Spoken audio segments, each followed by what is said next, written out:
It just keeps getting better and better, doesn't it? Yes. I'm loving all of this. I continue to love to be here with you. Sean read something from the material that he was reading from this morning about the Fillmores. And it was one of the same things that I had written down in my material that I continue to come back to as a reminder, and it was words from Myrtle. And as she was talking about their development and their growth being that of hers and Charles, and studying these spiritual ideas that all of a sudden were taking their lives, their understanding to new places. And as a result of that, what they were demonstrating in their lives to new places. Developing this life of prayer. She said life became more sweeter, if you remember the words from Sean this morning. Life became more sweeter and more interesting, and we began to see a new world. Our lives became more sweeter and more interesting, and we began to see a new world. Now, just like as Ed was so powerfully delivering, can we give him another?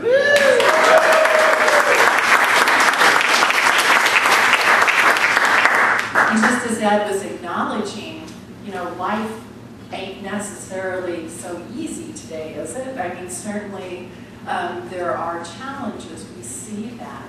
That was the case for Charles and Myrtle. I'm sure probably not so easy also, being in the late 1800s and coming up through the Great Depression and world wars and things that were going on back in that time of life as well. But still, despite that, and in spite of that, as they chose to put God first, it continues to be echoed in what we're seeing, and I know what you all are saying, I'm sure. I don't know that for a fact, but in your times together in your small groups or in your individual times of silence, being reminded as we put God first. No matter what's going on in the outer, life is becoming more sweeter. It is becoming more interesting. And that can be all aspects of that. And we do begin to see a new world because we're thinking anew. We see anew. We perceive anew.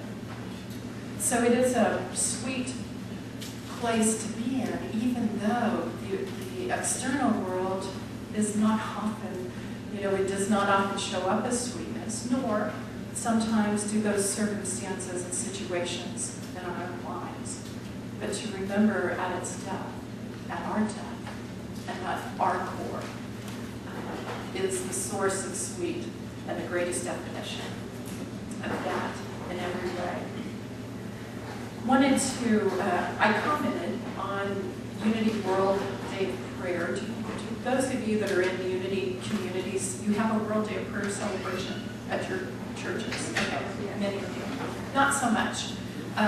So if you're interested in it individually or collectively as a community, you can go to the website worlddayofprayer.org. No spaces. worlddayofprayer.org. And you can learn as much as you're interested in about that. Certainly would invite you to join us in prayer on that particular day. And this will be our 19th annual World Day of Prayer. Very excited about that. That's Unity. And we call it Unity World Day of Prayer not to exclude anyone, but to explain, because there are also other days of prayer, World Day of Prayers, which is fabulous, and we have one as well. As Silent Unity, we serve people of many different faith traditions, and we invite everyone to be a part of that. Bringing your conscious awareness and knowing your sweetness to that of knowing the goodness and the source of good in our lives and in our world.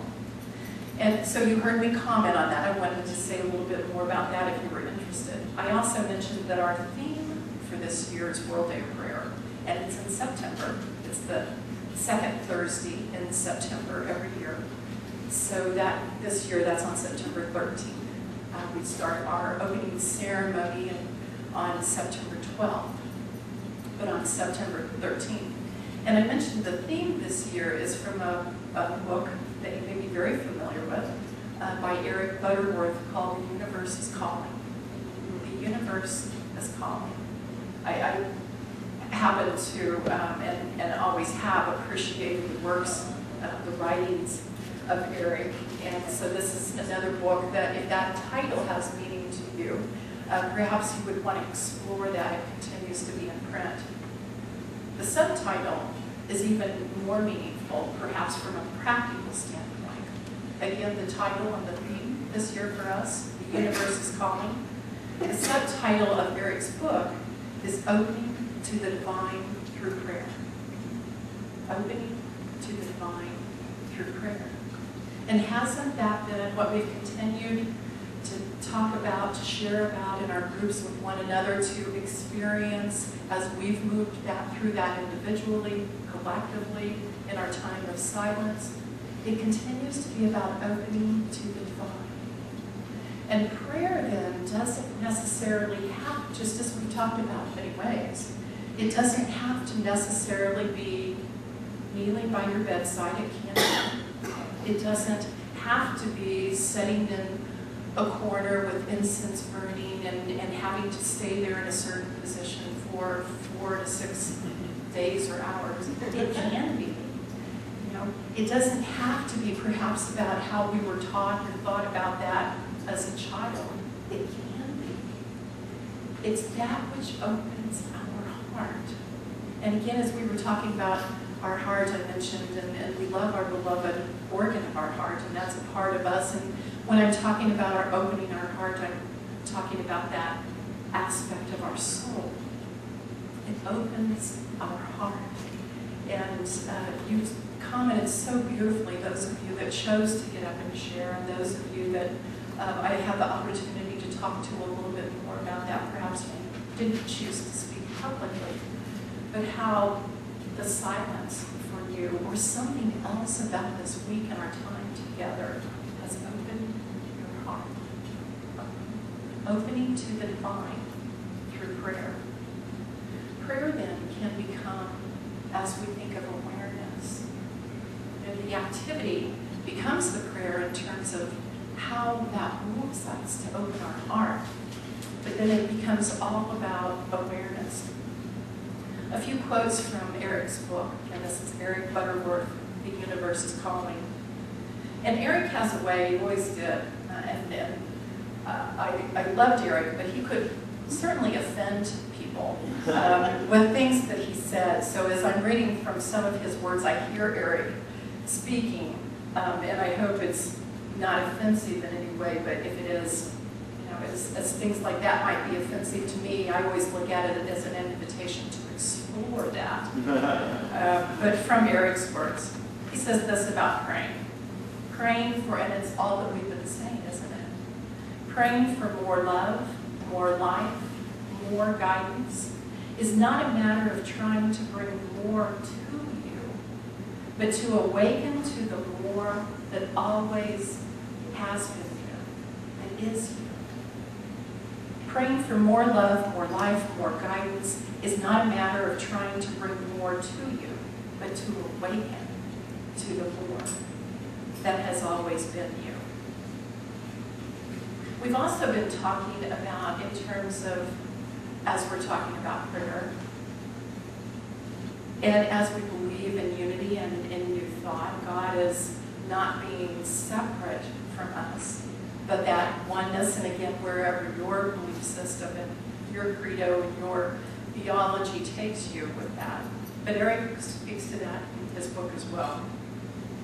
He says, there is no one to pray to, only a universal flow to get into, a spiritual energy to pray from.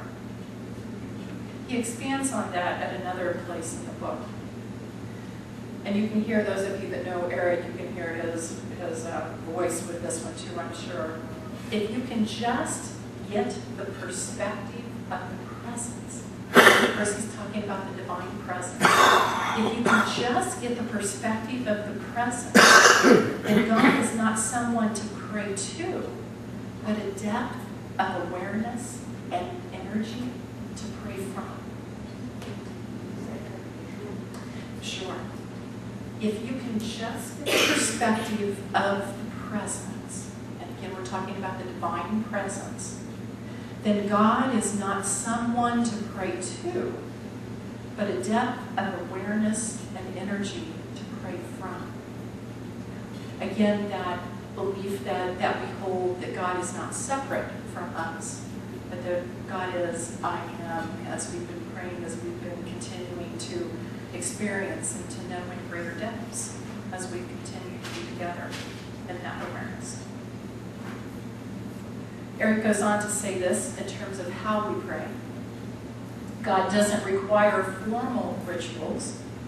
God doesn't care if you are on your knees or on your toes, setting up or lying down. The key is to know your oneness. The key is to know your oneness. So again, there's so many different forms of prayer, and ritual can be absolutely beautiful, and that may be ritual that speaks to us, that opens our hearts, and that's absolutely okay. But again, it's all about awareness, what moves us to that awareness to pray from. Right? So it's not asking for something, it's putting yourself into the presence of something that you're not willing to see all that is and let it be. Yes, believing that it's already present within us, as us, but being open to experiencing that as more that our heart desires and sees. Yeah, beautifully said, Larry. Thank you. And then I'll read one last one. There is an upward pull of the universe, ever seeking to lift you to the heights of your divine nature. Yeah, again, the book's titled The Universe is Calling. When Eric is talking about the universe, he's talking about that with a capital U. And he's talking about spirit. There is an upward pull of the universe, ever seeking to lift you to the heights of your divine nature. So again, back to our awareness, back to our understanding, back to knowing that in God we live and move and have our being, and that we're already provided for in every way as a result of that truth. So with that, share a little bit with you about my experience in the silence yesterday, and only because hopefully there's some meaning in this for you in terms of the words that came to me and how I have been interpreting that in my time together in the silence with Spirit yesterday. But it started the night before when we were invited, and that was a beautiful, beautiful ceremony, Sean. The whole retreat experience is beautiful, Sean. Can we get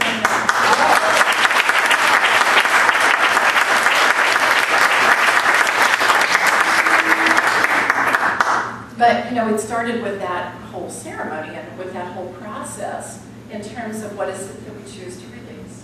What is our intention and that which our heart desires to know, or the divine in us desires us to want to know, to express in a greater way. So I was moving through the process and open, just, like each one of you were, I'm sure, and was surprised. Do you ever get a surprise from Spirit? Because there was no expected outcome on my part in terms of what should be my word or what I should be releasing, what is my intention. I was just really in the question with it. For me, our spiritual adventure, our spiritual exploration, our spiritual discovery, because that's the journey for me as I see it and as I experience it, can sometimes be absolutely about being in the question, not in a fearful way, but in an open way. And so I was in the question when we were moving through that ceremony so beautifully done on Tuesday night, when, lo and behold, the word that came to me was faith. I thought, really? Okay.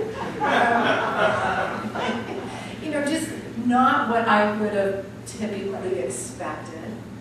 And so I thought, thank you, Spirit. And so the words flowed in terms of what I was choosing, being moved to let go of, in terms of knowing faith in a greater way, not in terms of more faith, but in terms of where am I placing my faith And so had that joy and beauty of moving through the silence of the experience yesterday. When I came to a tree, now it wasn't Barbara's tree, but I was out doing my God walk. Wasn't that a beautiful experience? And just admiring God and all of God's glory, Spirit expressing His all life, when there happened to be this really irritating squawking sound. So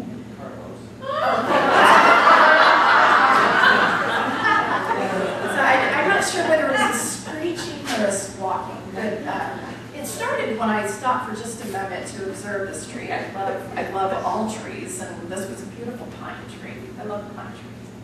And so I was observing it for just a moment. It had gotten my attention because of this squawk or screech.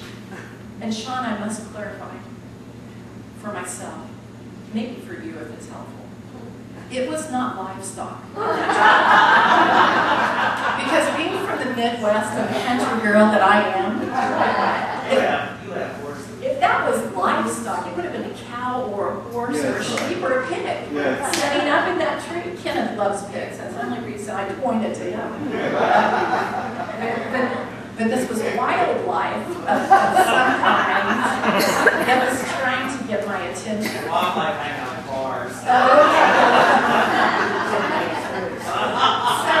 livestock was calling to me from the tree, and it was really interesting because so I thought, okay, I'll be with this for a moment in a bit of a playful way, because I heard the sound. I was looking at the tree, and then every time I would turn to leave, there would go the sound again, the squawking or the screeching, whatever that was. And so I would stand and look at the tree once more. And I did that about 4 or 5 times until it was like, okay, I get it. So Lynn, be more attentive to the tree and what this pine, what Spirit is speaking to you through this pine, through this beautiful, beautiful tree. And so I stood and observed it and didn't have I don't think I followed the directions, Sean. I didn't have my prayer journal with me in the moment, but I went right back to get that because I wanted to write down what came to me. And it was this, it's short, I won't expand on this a great deal, but I will talk about the meaning again, if that's significant for you in any way.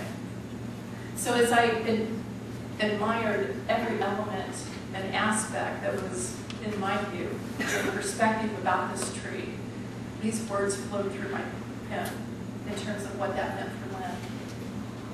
Stay rooted in the awareness of our connectedness. Let go of that which is dying away as you grow. Stand tall in your understanding and in your expression. Be resilient in crosswinds and in the winds of change. Your faith is unshakable, and yet it will waver. In these moments of uncertainty, remember, I am with you always. So again, it was the most beautiful tree, and what I noticed about the tree was it was very tall. And that's meaningful to me, and why at one point I wrote, as the words were coming to me, stand tall rather than stand firm, and use those words earlier. But because I believe that we continue to be called up to new heights of expression, to see that tree, to notice the limbs that were not on the tree until you got higher to the sunlight and to the top. There were other trees around it. So to stay rooted in the awareness of our connectedness, no matter what we're going through in the situations, the circumstances, the apparent condition of our lives, to stay rooted in that awareness as much as we can. And that's why prayer, however that activity and practice shows up for you, is so beautiful and helpful, so that we can stay there. Most of the time, are we there 100%? I'm not, but it's where I choose to go back to and to remember. Stay rooted in the awareness. Let go of that which is dying away as you grow. Ed talked so beautifully about Mary, and thank you for sharing that experience, her experience experience with us yet. Letting go of the shopping bags.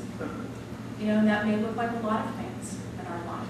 It may be a relationship that is ending or has ended. And, you know, now it's time for us to let it go. It may be a limiting thought, a limiting habit, a limiting behavior in some way. It may be letting go of the attachment we had to the way our body used to look or the way it used to function.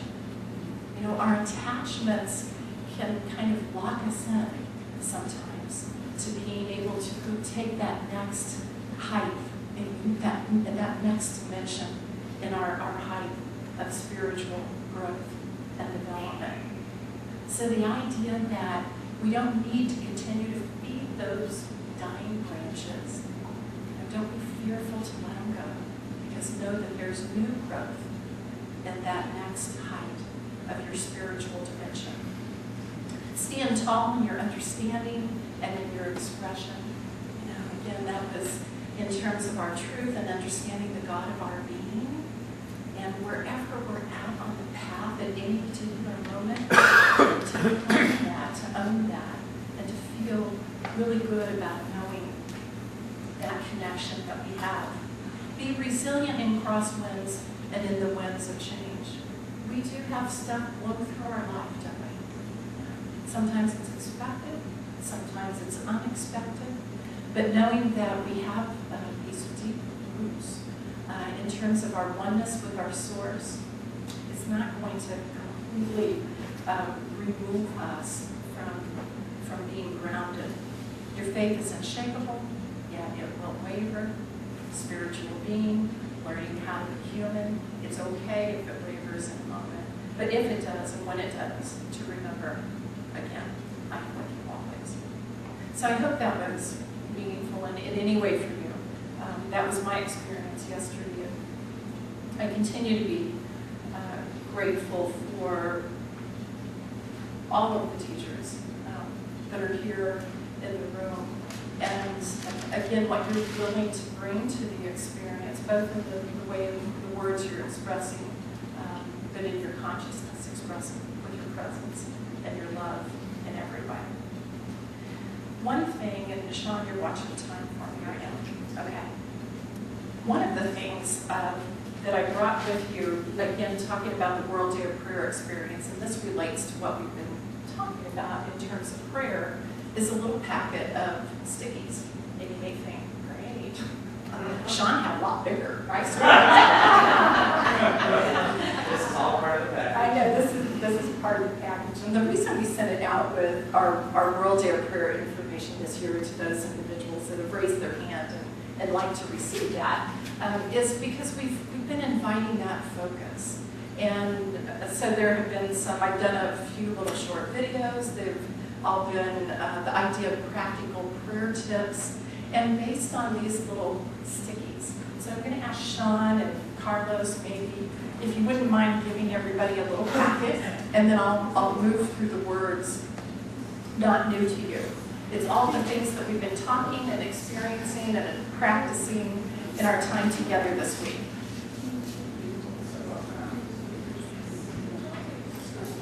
Is it good? Okay. So I get a point for that direction.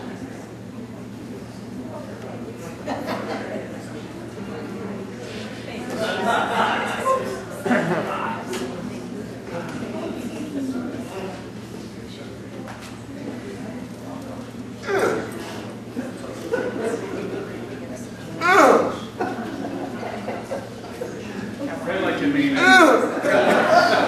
We got it. Thank you. So I'll move through these 15 words is what you have there. Just comment on. Did you get one? Oh, no, there's more.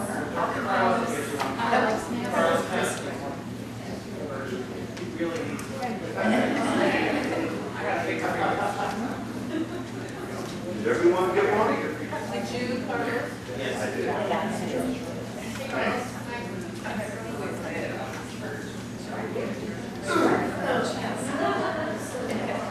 So no surprise. surprised that the first one is breathe. I thought Fran did such a beautiful meditation Tuesday evening, moving us into our experience.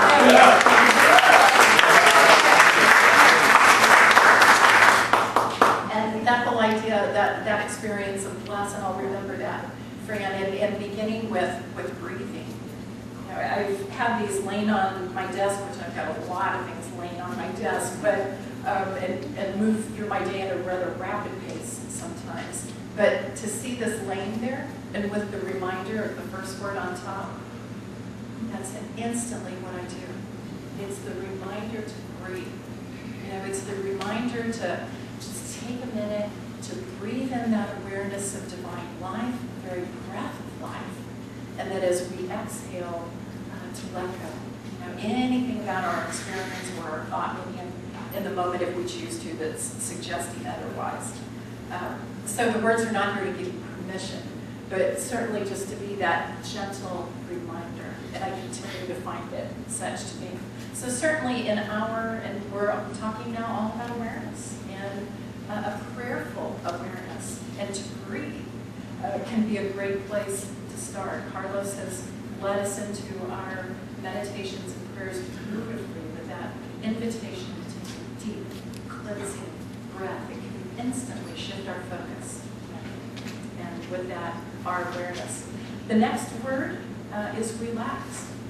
And my gosh, sometimes we do have to give ourselves permission to relax. Okay? Just to remember there is no time in spirit, and yet I have a number of things to do, but it only takes a moment just to relax, just to give yourself the gift of letting your body be for a minute and to move to that relaxed state. Now, of course, the next word, and in our practice of prayer, however that shows up for you, we've talked about, and as you experience, and as you demonstrate, how important it is to be still. To be still. You know, again, I commented on having friends, and I do have those dear friends that love to be with them, and because I'm a little bit quiet, and I don't do so much of the talking, and they do all of the talking, and I enjoy them immensely, and sometimes it's good to be still. So in our communion with Spirit, now I'm taking it out of the example of me being with a friend, but rather me being in communion with Spirit. Important that I'm not letting my mind do all the chatter. Important that I begin to quiet the mind. Whatever practice we used to do that. We did that yesterday through the silence, and so many of you spoke so beautifully in terms of what came to you as a result of that. When we quiet the mind, when we still our thoughts. The next is to let go. You know, we've talked about that in a number of different ways, both today and in our time together this week. And these are not things that you do not already know, and I'm sure that are already a part of your practice. But to give ourselves the reminder at times, you know, take these stickies, and if there's one particular area or word that is helpful to you in the moment, you know, you may want to have that in front of you all day. To let go. The next is to listen. And again, I've already commented on, as we still our thoughts, as we quiet our mind, we have prepared ourselves to listen. To be here now, in the moment. Kenneth, I know you commented on that and talking earlier in the week. The importance of not being in the past. The importance of not letting our thoughts run forward to the future. Even if it's about tonight, which I know is going to be grand. Or, you know, when it comes time to leave here together tomorrow, we don't want to miss the gift of this moment, right here and now. So if our mind is thinking about that which is past, or if our mind and thoughts are out there about that which hasn't even existed yet, we've missed this moment. We've missed this gift. And we certainly do want to just experience all of the beauty and the riches that are ours and that are right here and right now. So be here now, in the moment. And of course, to do that, and you're all very seasoned in this, I know, I'm sure. To do that, to move to those steps, then it's moving to and experiencing that peace. Jesus spoke about, and again, when I'm talking about Jesus, I'm talking about Jesus the Christ as he completely recognized, realized, and expressed the Christ within him. And when he said, peace not as the world gives, but as I give. We're not looking, or we probably don't want to, do we? To look to the world to give us peace. We're typically not going to find it out there. We can in a temporary kind of way if we're looking to the world to be our source of peace. But when we remember about our divine nature, our divine essence, when we remember about the Christ within ourselves and Spirit, God is our source, and from there is our peace. Peace. Practice the presence. Sometimes it does take practice. You know, I love the little 5-minute meditation that we've been doing, and it's like, okay, we can do that, can't we? To do that now for 20 minutes, to do that for 30 minutes if you choose to. Sometimes that can take a little bit more discipline. So I love that idea of practice, to practice the presence and to be with that and in that. Again, there's peace, there's tranquility, there's serenity, and to do that it must be with an open mind, with a receptive heart, to know that we're absolutely already immersed in the divine flow. But when we're willing to step in that fully with our full awareness, knowing in every way that God is our provision, to be open to those divine ideas, to bring that forth into our mind, into our expression as we manifest and demonstrate that. The divine flow of life. Another book by Eric Tober. And then with that, to know in every way unconditional love. Unconditional love. Divine love. To know without a doubt, and this is where there is unwavering faith in our oneness with God. So again, I hope these are helpful to you, all in the package in the way of a little stickies. Words that you not already know, but already have meaning to you in your experience. But knowing too that sometimes it's helpful to have the gentle reminders, depending on what we're going through life and in life circumstances. Wonderful that we have one another in spiritual community. We have dear ministers and leaders and spiritual gurus that we look to as well. You always have praying friends and silent unity. We're there to hold you in the light, to know the truth with you and guide you 24/7. And again, never necessary to go to anyone outwardly. It can be helpful, but always turning within and knowing that power as you. So are there any questions? Are there any comments? Is there anything? We've got a few minutes left from your experience today, this week. Anything in terms of as you opened to the divine. Carlos. That silent unity, are those prayers received in one particular space? Is there one room where all those calls come in and the affirmations and the prayers go out? There is, and if there's interest in that, I'll take a few minutes to talk about silent unity. Okay. There is. There's a prayer room. And again, I shared with you that we receive about 4,000 calls a day in a 24-hour period. We also, people still write letters, believe it or not. And I like to write myself. That can be a wonderful practice itself to release, to mail it, and then to hold that intention and to know the truth.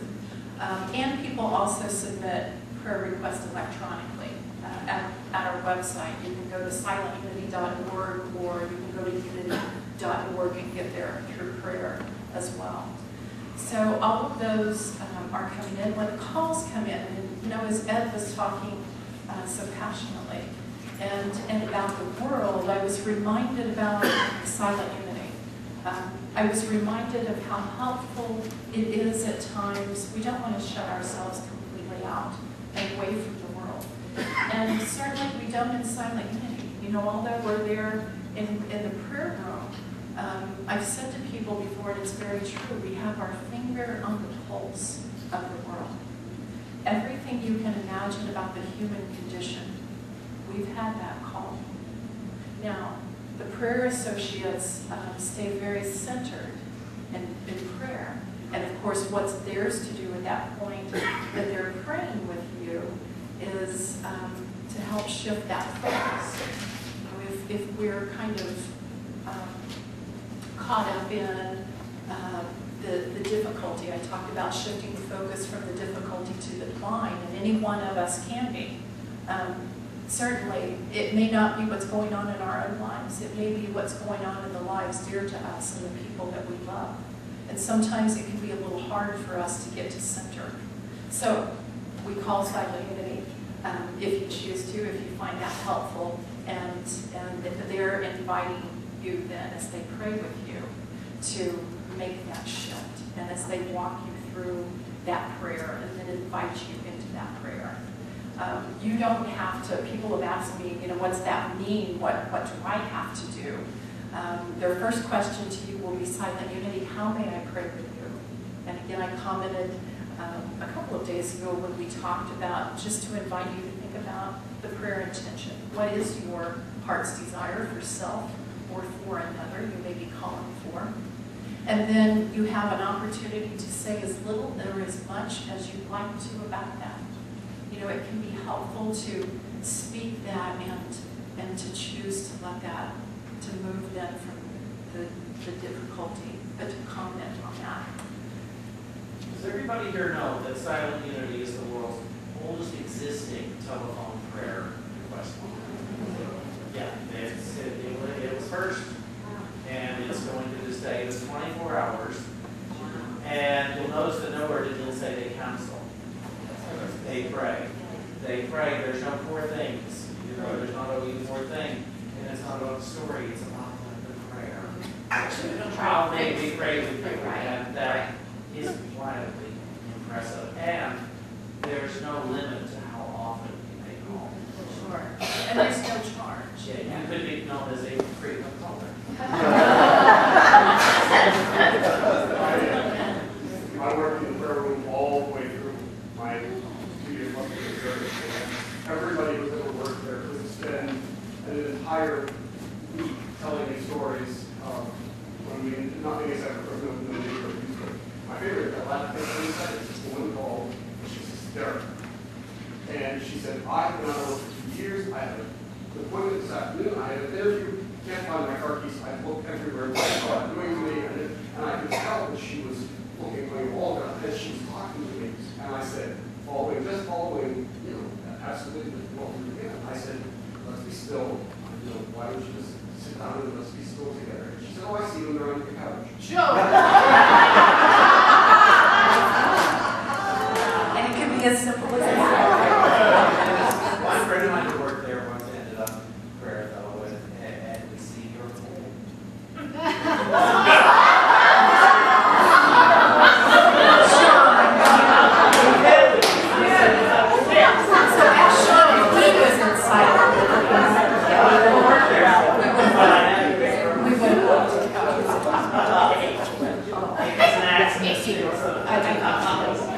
How many phones are manned? I always want to visualize when I call, I go, well, what does the room look like? How many people are on the phone? Are you called prayer ministers? Is there a title? Is it just part of being at Unity Village? Great question. So let me give a little more to the image, if you're interested in that. There's the staff in full is probably about 120, 125 beloved individuals. They're called prayer associates. They're not all ministers. A few of them are, but it's not required that you be a minister. It is required because these are paid employees. They will tell you they're not there to get rich on what they get paid. But it is a precious way, at least, to be able to acknowledge the beautiful work that they're doing. What we do require in that area is that they have a background in unity, in new thought. Again, what we're looking for is a consciousness of prayer, not only an understanding of affirmative prayer, but also an application of that in their own lives. Because again, the way they prepare for their work is to pray up, to be centered. So it's important that they know how to get there and how to stay there as they're praying with other individuals throughout the day. The most that are on the line at any one point are probably about 25, maybe 30. And that's through the day. There's not as many calls in the middle of the night, but the nature of the call can be very different in the middle of the night. And you do truly have your finger on the pulse. There is not any judgment.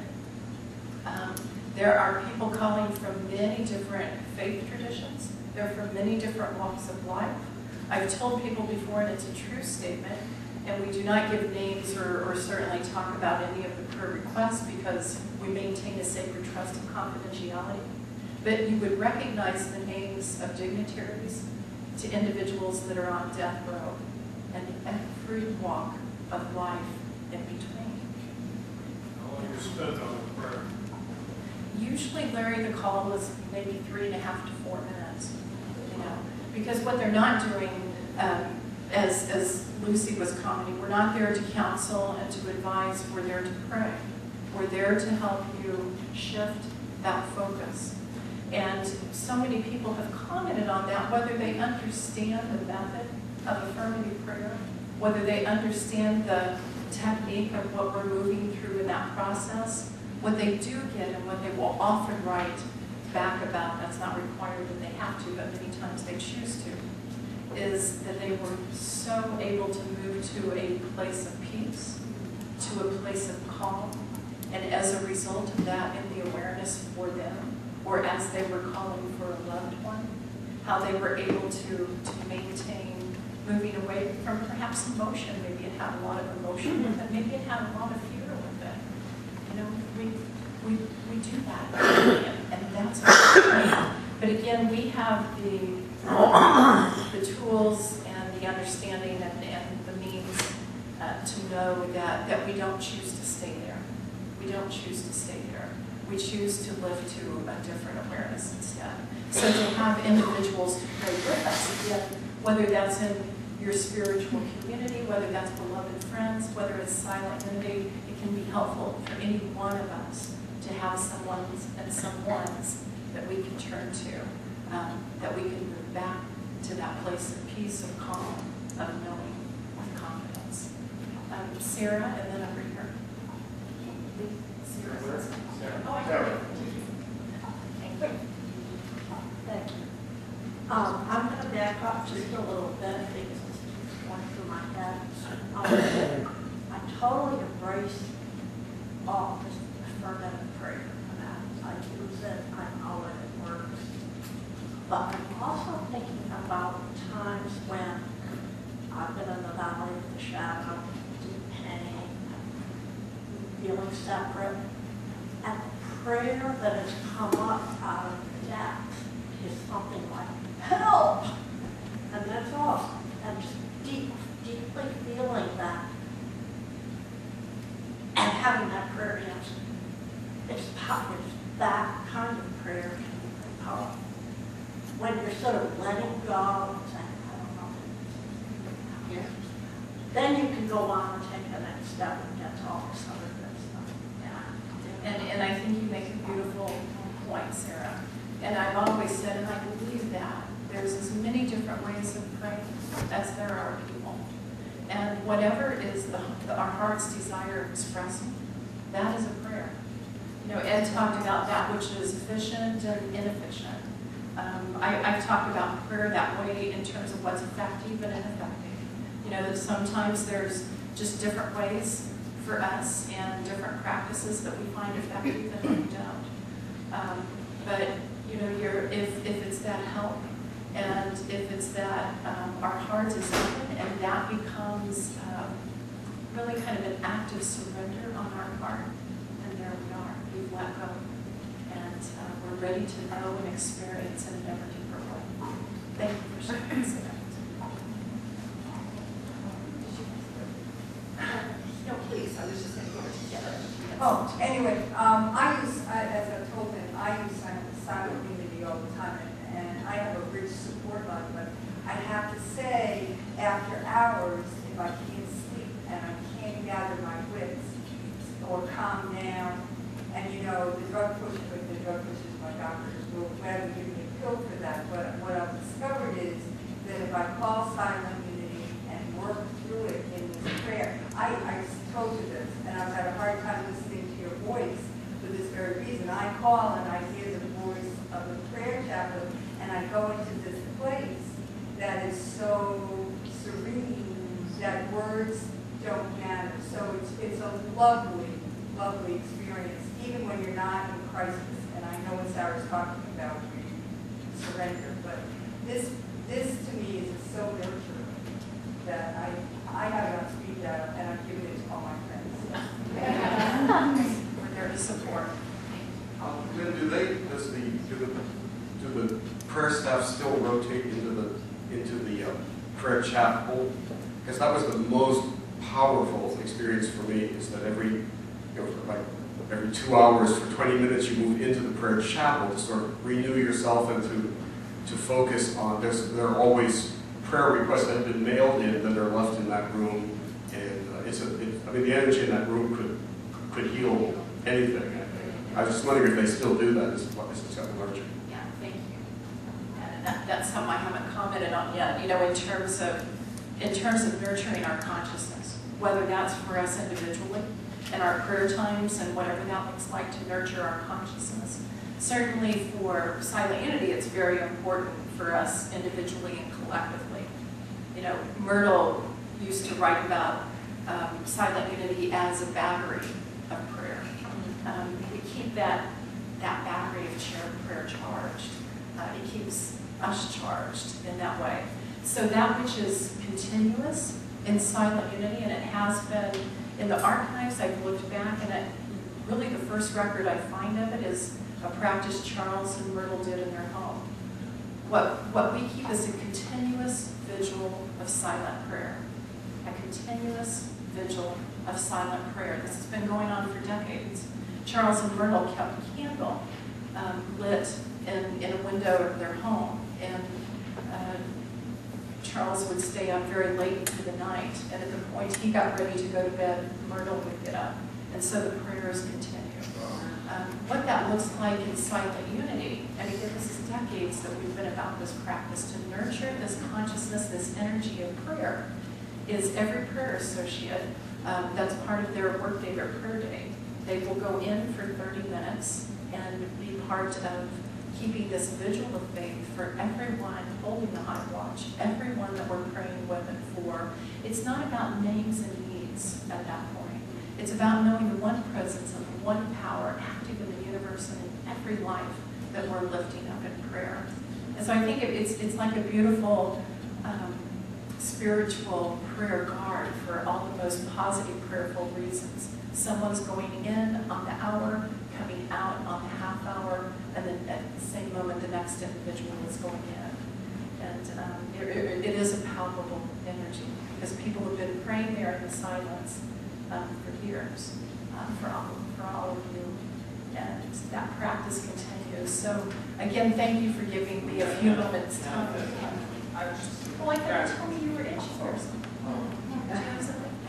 Thank you for your interest, for your time, again, for the love and light you are expressing in every way. Know that there are people there in the center of the Midwest who love you too.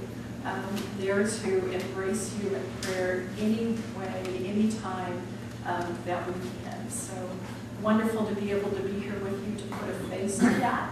But know that I am just one of many who are there holding the high watch in this very moment as we come.